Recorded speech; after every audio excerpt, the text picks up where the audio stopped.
Assalamualaikum warahmatullahi wabarakatuh. Ketemu lagi dengan channel kuliah online interaktif.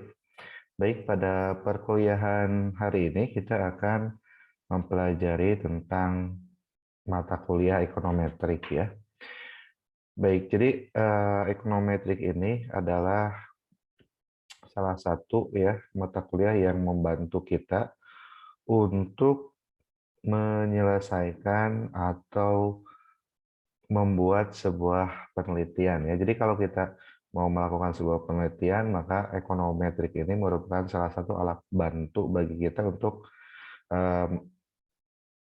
melaksanakan atau mengolah data penelitian yang akan kita lakukan. Baik, apa itu ekonometrik? Jadi ekonometrik itu adalah salah satu cabang ilmu ini ya yang mengkombinasikan antara ilmu ekonomi ya, kemudian ilmu statistik dan ilmu matematika ekonomi ya. Jadi ketika kita berbicara ekonometrik ya, maka statistik itu harus sudah dipelajari dulu. Teori-teori ekonomi harus sudah dipelajari dulu. Kemudian yang terakhir adalah mata kuliah matematika ekonomi pun harus sudah dipelajari karena nanti akan berhubungan erat dengan hal-hal yang tadi saya sebutkan ya.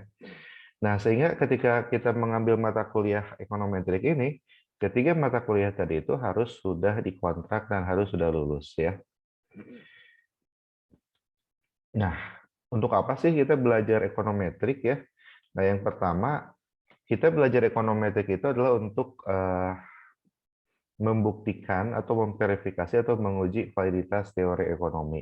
Apakah teori ekonomi itu sesuai ya dengan kejadian real atau fenomena hari ini ya, atau menghasilkan dugaan-dugaan numerik bagi koefisien hubungan ekonomi.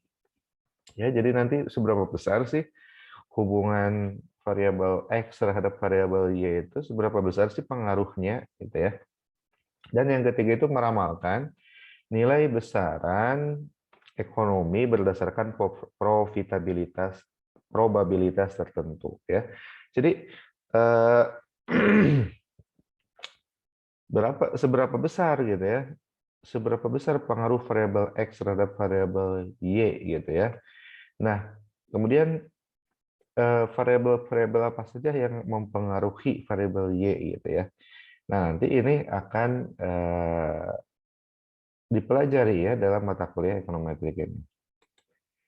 Nah, apa sih model itu gitu ya? Nah, jadi ketika kita berbicara model ya, maka model itu adalah penyederhanaan dari reality ya atau penyederhanaan dari realitas.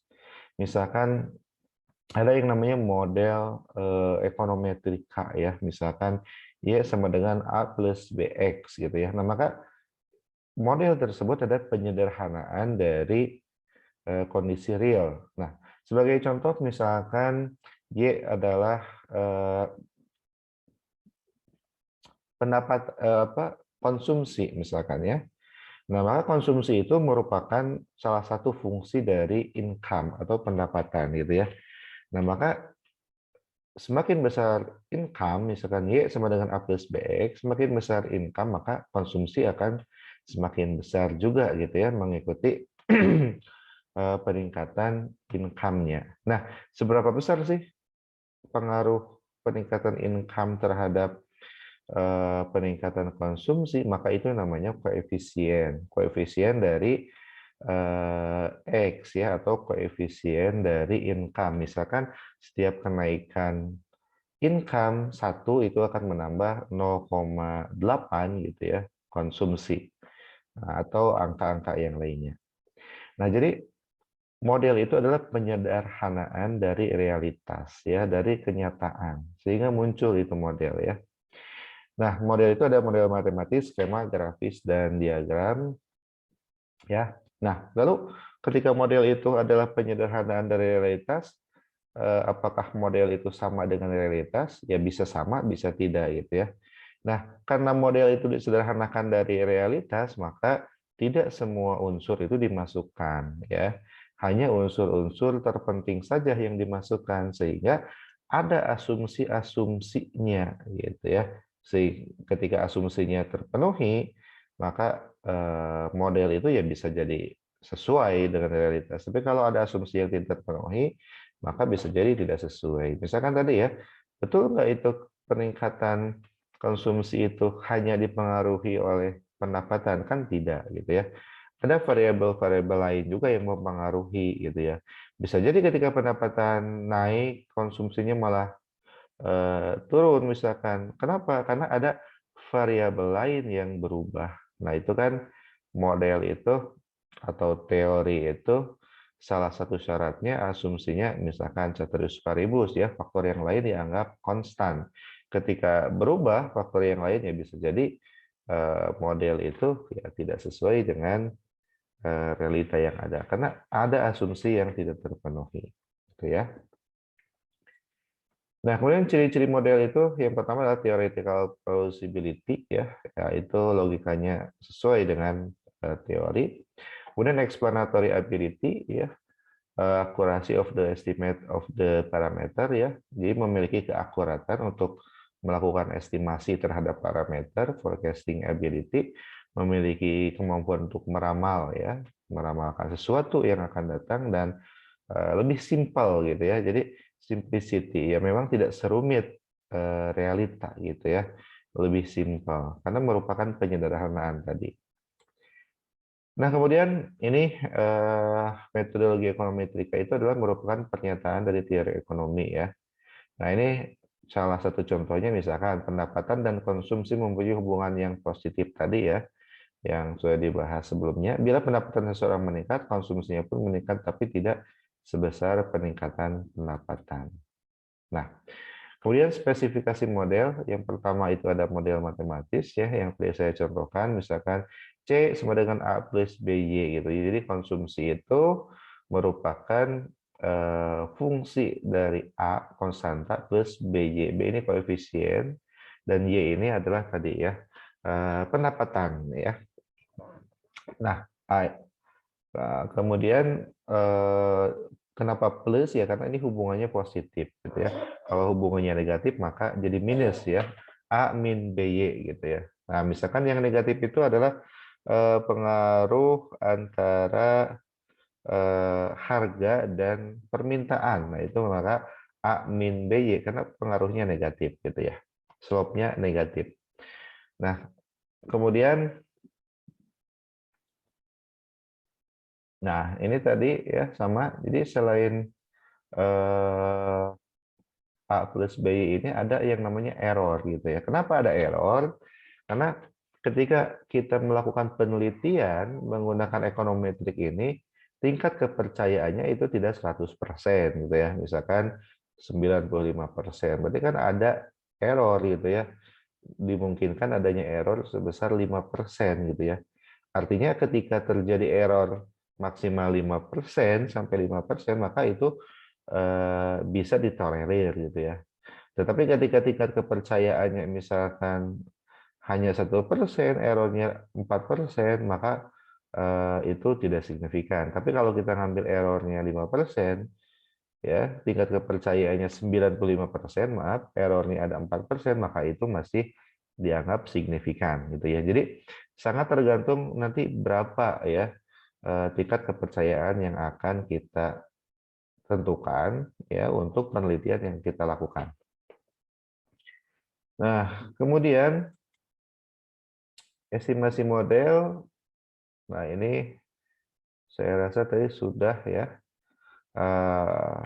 Kemudian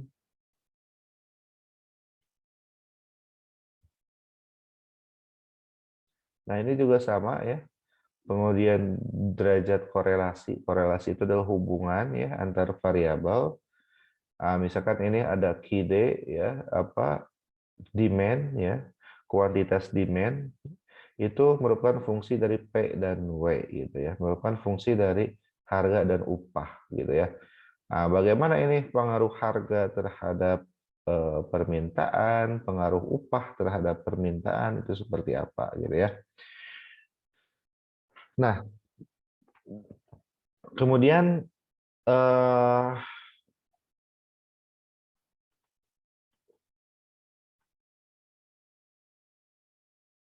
Nah, ketika kita mau membuat penelitian, kita harus hati-hati menentukan variabel X gitu ya. Jangan sampai variabel X-nya itu memiliki korelasi gitu ya. Nah, seperti gaji dan pendapatan misalkan ya, seperti pendapatan dan laba itu kan memiliki korelasi ya. Nah, laba itu ya dari pendapatan gitu ya. Atau ini upah dan harga. Nah, ini kan memiliki korelasi gitu ya. Nah, diusahakan ketika kita membuat sebuah model ya, variabel X-nya itu jangan yang memiliki korelasi yang sangat erat antara satu variabel X dengan variabel X yang lain gitu ya. Nah, ini pemilik estimasi model ya, ada OLS ya, kemudian ada ILS, kemudian ada model-model yang 2 SLS dan lain-lain gitu ya. Nah, nanti kita akan lebih mempelajari tentang model yang pertama yaitu OLS ya, Ordinary Least Square gitu ya. Di dalam pendekatan ekonometrik yang akan kita lakukan ya di pertemuan-pertemuan selanjutnya. Nah, ini estimasi model ya. Jadi pemilihan teknik estimasi tergantung bentuk hubungan dan syarat identifikasi ya. Nah, syaratnya adalah unbiased. Jadi tidak boleh bias ya. Kemudian harus konsisten dan efisiensi gitu ya. Nah, kemudian evaluasi model ini didasarkan pada prinsip ekonomi ya. Jadi model yang kita teliti itu dasarnya adalah teori ekonomi ya. Dari mana kita bisa tahu itu P berpengaruh positif P itu berpengaruh negatif terhadap demand gitu ya. Harga itu berpengaruh negatif terhadap demand ya dari teori gitu ya. Teori ekonomi atau hukum permintaan dan penawaran gitu ya.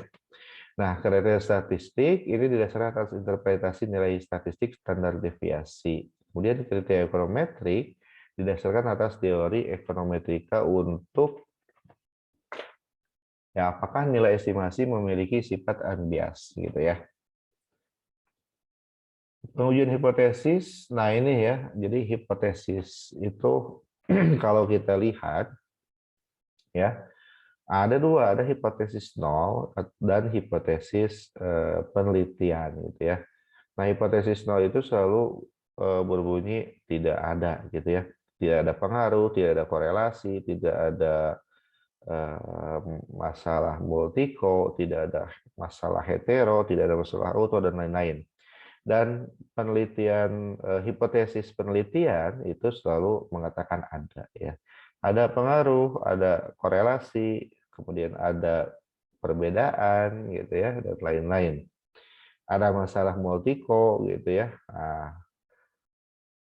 Nah, ini misalkan ini ada model ekonometrik gitu ya. Model apa? C sama dengan 230 plus 0,45 Y tadi ya. Konsumsi itu 230 plus 0,45 Y. Artinya setiap kenaikan 1 Y ini akan menaikkan konsumsi sebesar 0,45 satuan Y gitu ya. Ketika Y-nya 0, konsumsi itu 230 gitu ya. Karena kalau orang nggak punya pendapatan itu tetap dia harus melakukan konsumsi. Nah, itu logikanya. Sehingga ada yang namanya konstanta. Jadi, ini aplikasi model ya untuk peramalan atau forecasting. Nah, jadi dari berapakah pengeluaran konsumsi jika tingkat pendapatan masyarakat sebesar 2.000? Nah, kita bisa meramalkan, oh dia itu misalkan saat ini belum bekerja gitu ya, tidak bekerja. Dia konsumsi sebesar 230 ya. Nah, berapa konsumsi dia nanti ketika pendapatannya misalkan jadi 2.000 gitu ya. Nah, maka kita bisa meramalkan gitu ya dengan ekonometrik ini. Oh, ketika pendapatannya 2.000, maka konsumsinya akan naik menjadi 1.130, enggak 230 lagi ya. Dan ini saya kira menjadi tabiat manusia ya. Ketika kita pendapatan semakin besar, maka konsumsi kita pun semakin besar gitu ya, yang akan kita keluarkan. meskipun tidak akan melebihi jumlah peningkatan pendapatan yang kita peroleh gitu ya. Nah, sehingga mengikuti konsumsi itu mengikuti pendapatan atau income. Semakin besar income, semakin besar juga konsumsi, dan itu saya kira berlaku ya di dalam kehidupan nyata kita sehari-hari. Baik, saya kira ini ya pertemuan kita pada pertemuan yang pertama ya, semoga bisa dipahami dan semoga bermanfaat bagi kita semua. Baik, kita akhiri saja. Wabillahi taufiq wa hidayah. Wassalamualaikum warahmatullahi wabarakatuh.